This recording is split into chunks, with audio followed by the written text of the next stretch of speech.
नमस्कार। मैं हूं अवधेश कुमार मित्रों। राइट साइड चैनल पर आप सबका स्वागत है।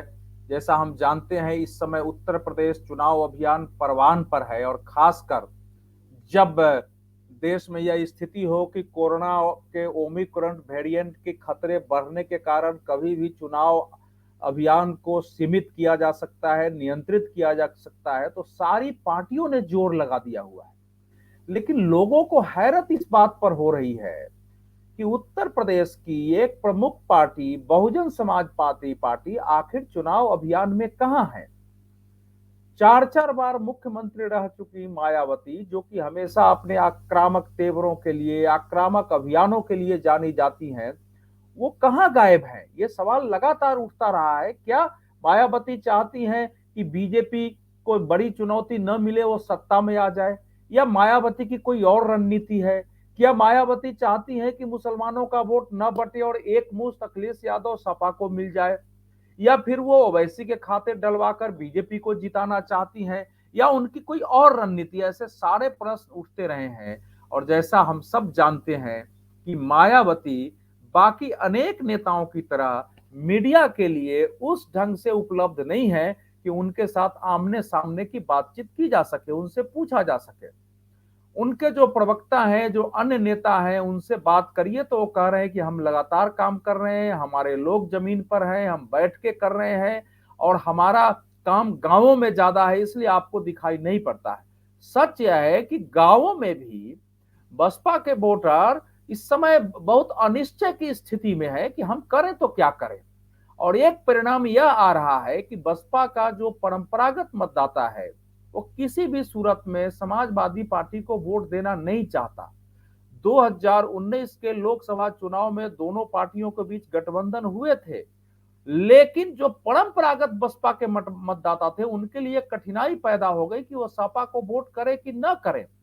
और आम मान्यता है कि ज्यादातर उसमें से एक बड़े वर्ग ने समाजवादी पार्टी को वोट नहीं किया, इसलिए अखिलेश यादव को उतनी सीटें प्राप्त नहीं हुई। मायावती ने बेहतर प्रदर्शन किया है, क्योंकि समाजवादी पार्टी के शासनकाल में जिस ढंग से बसपा नेताओं पर, कार्यकर्ताओं पर मुकदमे हुए हैं, उनको जेल जाना पड़ा है, उन पर उनको लाठियां खानी पड़ी है, उसको उसको कार्यकर्ता पुराने और नेता भूल नहीं पा रहे हैं। मायावती के साथ भी 1995 में जो गेस्ट हाउस कांड हुआ, जहां समाजवादी पार्टी के लोगों ने गेस्ट हाउस में घुसकर उनके वस्त्र फाड़े, उनके बाल पकड़े, उनकी हत्या तक हो सकती थी, वो सब आम कार्यकर्ता नहीं भूले हैं, आम नेता उस समय के नहीं भूले हैं।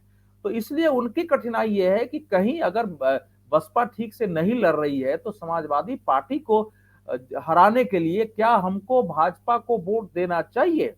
मैं स्वयं उत्तर प्रदेश के दौरे में रहा हूं और कई जगह ऐसी बातचीत सामने आई है। इस समय अगर आप थोड़ा ध्यान से देखेंगे कुछ समय, तो मायावती ने अपनी पार्टी को आक्रामक तेवरों से अलग एक संतुलित पार्टी के रूप में और स्वयं को एक संतुलित वक्तव्य वाले देने वाली नेता के रूप में प्रस्तुत करने की कोशिश की है। माना यह जा रहा है कि जब से उनके भतीजे आ गए हैं और वो उनके प्रबंधन समिति के प्रमुख बने हैं, वो विदेश से पढ़कर आए हैं, उनको राजनीति की, लोकतंत्र वगैरह की समझ है। उनकी समझ यह बनी है कि केवल जाति के आधार पर आक्रामक होकर के दलितों को उभार करके लंबे समय की शायद राजनीति नहीं की जा सकती है। उन्होंने इनको सुझाव दिया है।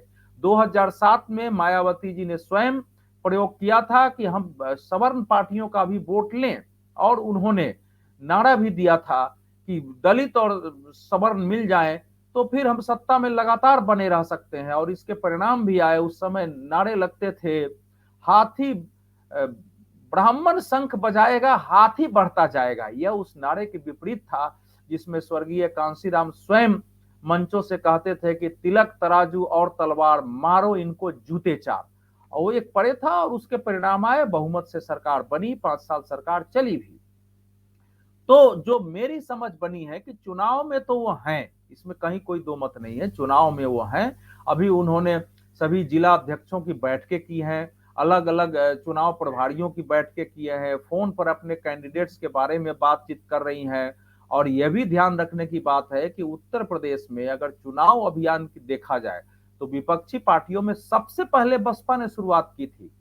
जो उनके मुख्य सलाहकार है और उनके पार्टी में शायद इस समय दूसरे स्थान पर होंगे, सतीश मिश्र, उन्होंने ब्राह्मणों को गोल बंद करने की कोशिश की, स्वयं अयोध्या गए, वहां मत्था टेका, ब्राह्मण सम्मेलन लगातार किए, प्रबुद्ध सम्मेलन के नाम से ब्राह्मण सम्मेलन कर रहे थे और बता रहे थे कि बीजेपी सरकार में ब्राह्मणों की क्या स्थिति है।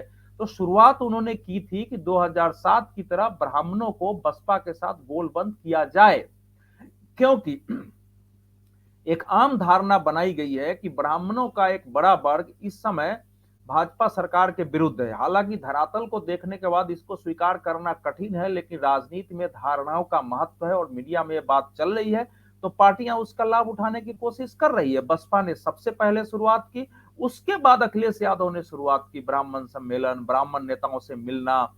तो बसपा ने एक रणनीति अपनाई, उसकी प्रतिक्रिया में सपा ने अपनाई, लेकिन पिछले एक महीने से ज्यादा समय से बसपा लगभग सामने मंच से गायब दिख रही है। तो ये देखना पड़ेगा, क्योंकि बसपा के कुछ कोर मतदाता है, उनका एक बेसिक वोट बैंक 17 से 18% यूपी में है, बुरे समय में भी लगभग इतने वोट उनके आते हैं। तो अब या तो वो निश्चिंत है कि इतने वोट आएंगे और किन परिस्थितियों में जाना है, कैंडिडेट्स क्या हमने तय कर लिया है, या फिर वो दूसरी रणनीति से चल रही हैं। उनको पता है कि 2019 में हमारी कितनी दुर्दशा हो गई, हम सत्ता में नहीं आ सके, 2017 में हमारी दुर्दशा हो गई, हम नहीं आ सके, 2014 में हमारी दुर्दशा हो गई, हम नहीं आ सके, और 2021 के बारे में भी जो मेरा अपना अनुमान है, बसपा के नेताओं को पता है कि हम सत्ता में भी नहीं आ सकते, हमारी प्रभावी स्थिति नहीं हो सकती है। तो इसलिए इस चुनाव में एक आधार बनाया जाए भविष्य की राजनीति का, एक नए तेवर का, नए सामाजिक समीकरण का, नए प्रकार से सामने आने और उसमें नए प्रकार से वक्तव्य देने का, और इसकी तैयारी बसपा के अंदर चल रही है। लेकिन शायद इसमें देर हो चुकी है। मेरा अपना मानना है कि ये बातें बसपा को आरंभ से करना चाहिए। पार्टी का अगर रूपांतरण करना है कि पार्टी एक जाति आक्रामकवाद से निकलकर संतुलित राजनीति करे, सर्ववर्ग की राजनीति करे, विचारधारा की व्यापकता की राजनीति करे, वो लंबे समय तक राजनीति में वो पार्टी रहे, तो इसके रूपांतरण की प्रक्रिया थोड़ी पहले से आरंभ होनी चाहिए थी। चुनाव आते आते वो रूपांतरण की प्रक्रिया पूरी हो जानी चाहिए थी, या फिर रूपांतरण के साथ साथ ही चुनाव अभियान चलाना चाहिए था। तो मेरा अपना निष्कर्ष एक पत्रकार होने के नाते, एक सामान्य कार्यकर्ता होने के नाते यही है कि बसपा समय से पीछे रह गई है, वो चूक गई है, उसको वोट मिल सकते हैं, लेकिन वो इस समय उत्तर प्रदेश में की चुनावी द्वंद्व में कहीं भी दिख नहीं रही है। और इस समय मुख्य लड़ाई भाजपा और समाजवादी पार्टी के बीच सिमट गई है। बसपा के भी नेता और कार्यकर्ता इस बात को समझ रहे हैं, तो इसका असर आने वाले चुनाव पर होगा। ये चुनाव पर किस रूप में होगा, इसके लिए मैंने आरंभ में ही इशारा किया है कि बसपा में एक बड़े वर्ग ऐसे मतदाताओं का है जो किसी सूरत में समाजवादी पार्टी को वोट नहीं देना चाहते हैं। तो जाहिर है उनके पास भाजपा के पाले में ही जाने का विकल्प होगा। अब मायावती उनमें से कितने लोगों को देर से आकर के संभाल सकती हैं, कितना वोट परसेंटेज ला सकती हैं, ये इस पर बहुत कुछ निर्भर करेगा। क्योंकि राजनीति में उनको आगे अगर रहना है सशक्त रूप से, बसपा को सशक्त रूप से जाना है, भले अपने परिवार को ही नेतृत्व रूपांतरित करना है, तो पार्टी को ताकत तो चाहिए। और वो ताकत इस बार के चुनाव परिणाम में जितने उनको मत प्रतिशत आएंगे, जितने वोट आएंगे, जितनी सीटें आएंगी, उसके आधार पर निर्धारित होंगे। नहीं तो संभव है कि पार्टी ने अगर अच्छा परफॉर्मेंस नहीं किया तो बहुत सारे लोग छोड़ के चले जाए।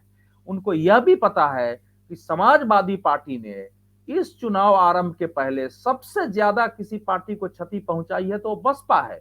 इनके विधायकों को तोड़ दिया। वैसे भी इनके जीत के 19 विधायक इनके साथ आए थे, आज 5 विधायक बसपा में रह गए हैं, वो भी कब चले जाएं कोई ठीक नहीं है। यह सब बसपा के नए तेवरों के कारण हुआ है। और मायावती जी कह रही है कि नहीं नहीं, हमको तो सारे हमारे जो है द्रोही थे, सारे षड्यंत्रकारी थे, वो उनको हमने हटा दिया था तो चले गए हैं। और वो उनमें से अगर 7 को छोड़ दिया जाए तो बाकी सब समाजवादी पार्टी में गए हैं, पूर्व सांसद गए हैं, पूर्व विधायक गए हैं, पूर्व मंत्री गए हैं, और यहां तक कि अखिलेश यादव ने इनकी पार्टी को कमजोर करने के लिए अपनी पार्टी के अंदर एक बाबा साहेब का फ्रंट बना दिया है।